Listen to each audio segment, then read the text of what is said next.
Tutto il tour è nel segno della sostenibilità. Guardando la COP30, dove si registra un sostanziale fallimento dell'impegno dei leader mondiali per clima, come ti senti e che cosa proponi?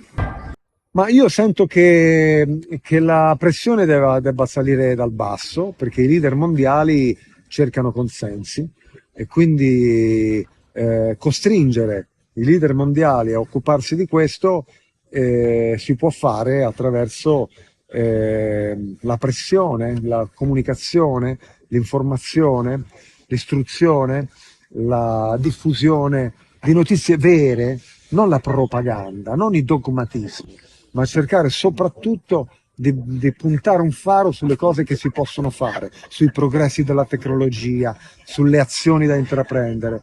Ma questa cosa non possiamo aspettarcela dai politici. I politici devono essere costretti a far questo perché se non lo fanno perdono voti, perdono consenso. Siccome a loro sta a cuore il consenso, noi anche come artisti abbiamo questa opportunità di spingerli verso l'azione.